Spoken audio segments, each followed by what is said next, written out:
CPIM സംസ്ഥാന secretary MV ഗോവിന്ദനെ ലക്ഷ്യം വെച്ച് ഗുരുതര ആരോപണവുമായി മുൻ സംസ്ഥാന CPIM സെക്രട്ടറി കോടിയേരി ബാലകൃഷ്ണന്റെ ഭാര്യ വിനോദിനി ബാലകൃഷ്ണൻ രംഗത്ത് വന്നു.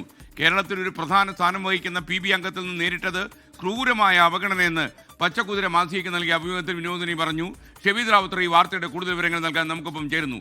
ഷബീദ്, ഒരു സൗഖ്യം അന്വേഷിച്ചില്ല, അദ്ദേഹത്തിൻ്റെ മരണാനന്തരം ആരും അവിടേക്ക് അന്വേഷിച്ചു പോയില്ല എന്നുള്ളതൊക്കെ തന്നെ വലിയ പരാതിയായി നിലനിൽക്കുന്നു. കോടിയേരി ബാലകൃഷ്ണനെ പോലെ സമുന്നതനായ ഒരു നേതാവിൻ്റെ കുടുംബത്തിന് ഇത്ര വലിയ അവഗണന അനുഭവപ്പെട്ടു എന്നറിയുമ്പോൾ ഈ സഖാക്കളും സുഹൃത്തുക്കളും ഒക്കെ തന്നെ ഞെട്ടാൻ സാധ്യതയുണ്ട്. എന്താണ് വിവരങ്ങൾ? ഉറപ്പായിട്ടും, കാരണം CPM-ൽ കേട്ടുകേൾവില്ലാത്ത വളരെ പ്രധാനപ്പെട്ട വളരെ ഗുരുതരമായ ഒരു വെളിപ്പെടുത്തലാണിത്. മാത്രമല്ല CPM-ന് കോടിയേരി ബാലകൃഷ്ണൻ ആരാണ് എന്നുള്ള കാര്യം നമുക്കറിയാം. ഇപ്പോഴും വൈകാരികമായി തന്നെ പ്രവർത്തകർ എടുക്കുന്ന ഒരാളാണ് കോടിയേരി ബാലകൃഷ്ണൻ. അദ്ദേഹത്തിന്റെ കുടുംബത്തെ അല്ലെങ്കിൽ അദ്ദേഹത്തിന്റെ ഭാര്യ ഉൾപ്പെടെയുള്ള ആളെ സംസ്ഥാനത്തെ ഒരു പ്രധാനപ്പെട്ട PB അംഗം തിരിഞ്ഞു നോക്കിയില്ല എന്ന ഗുരുതര വെളിപ്പെടുത്തൽ അത് ഈ ലേഖനത്തിൽ നടത്തുന്നുണ്ട്.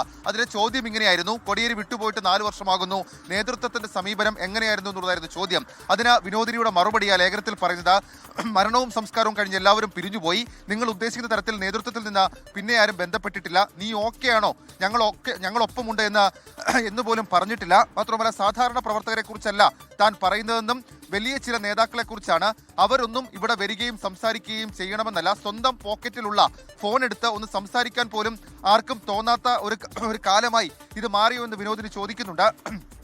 കൂടാതെ പ്രധാനപ്പെട്ട ഒരു കാര്യം പറയാൻ വേണ്ടി ശുപാർശയ്ക്കൊന്നുമല്ല, പാർട്ടിയിലെ പ്രധാനപ്പെട്ട ഒരു നേതാവിനെ പലതവണ വിളിച്ചിട്ടും ഫോൺ എടുത്തില്ല, തിരിച്ചു വിളിച്ചതുമില്ല. വ്യക്തിപരമായ കാര്യം പറയാനായിരുന്നില്ല, അങ്ങനെ ആയിരിക്കുമെന്നായിരിക്കും അവർ കരുതിയത്. എന്നാൽ അങ്ങനെ ആയിരുന്നില്ല.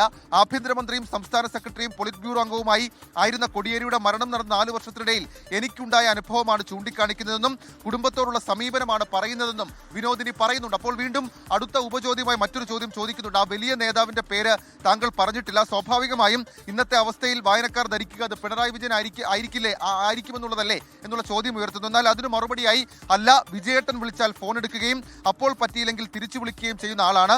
ഞാൻ ഉദ്ദേശിച്ചത് പൊളിറ്റ് ബ്യൂറോ അംഗം കൂടിയായ കേരളത്തിലെ പ്രധാനപ്പെട്ട സ്ഥാനത്തിരിക്കുന്ന ഒരു നേതാവിനെ കുറിച്ചാണ്. കോടിയേരിയുടെ മരണത്തിന് ശേഷം അതിന്റെ ചടങ്ങുകളെല്ലാം കഴിഞ്ഞതിനപ്പുറം ഈ 4 വർഷത്തിനിടയിൽ അദ്ദേഹം ഒരിക്കലും എന്നെ ഫോണിൽ പോലും ബന്ധപ്പെട്ടിട്ടില്ല. ഇക്കാലത്തിനിടയിൽ വല്ലപ്പോഴും താൻ അങ്ങോട്ട് വിളിച്ചാൽ ഫോൺ എടുക്കാറുമില്ല എന്നുള്ള കാര്യം അതിപ്പോൾ വിനോദിനി ഈ ലേഖനത്തിലൂടെ തുറന്നടിച്ചിട്ടുണ്ട്. സ്വാഭാവികമായും അത് ആര് എന്നുള്ള സൂചനകൾ തരുന്നത് CPM-ന്റെ സംസ്ഥാന സെക്രട്ടറി MV ഗോവിന്ദനിലേക്ക് തന്നെയാണ് എന്നുള്ളതാണ് ഏറ്റവും ഗൗരവമുള്ള കാര്യം. മാത്രമല്ല, വിനോദിനി അതൊരു ചെറിയ വിമർശനവുമല്ല. പ്രത്യേകിച്ച് പാർട്ടിക്ക് വേണ്ടി പാർട്ടിക്ക് വേണ്ടി ജീവിച്ച ഒരാളെ പാർട്ടിയുടെ സംസ്ഥാന നേതൃത്വം ഏത് വിധത്തിൽ കൈകാര്യം ചെയ്തു എന്നുള്ള കാര്യം നമുക്കറിയാം. മാത്രമല്ല, ബിനീഷ് കോടിയേരിയുടെ പാർട്ടി അംഗത്വവുമായി ബന്ധപ്പെട്ട ചില കാര്യങ്ങൾ കഴിഞ്ഞ ദിവസങ്ങളിലൊക്കെ വാർത്തയായിരുന്നു. അങ്ങനെ കഴിഞ്ഞ ദിവസമാണ് ഇതുമായി ബന്ധപ്പെട്ട് അദ്ദേഹത്തിന് അംഗത്വം കൊടുത്ത വിവരമൊക്കെ പുറത്തു വരുന്നത്. ആ രാഷ്ട്രീയ സാഹചര്യം കൂടി ഇതിനൊപ്പം കൂട്ടി വായിക്കേണ്ടതാണ്. ഏതായാലും വിനോദിനി ബാലകൃഷ്ണ പ്രതികരണം അതൊരു ചെറിയ പ്രതികരണമായി നമുക്ക് കാണാനും കഴിയില്ല.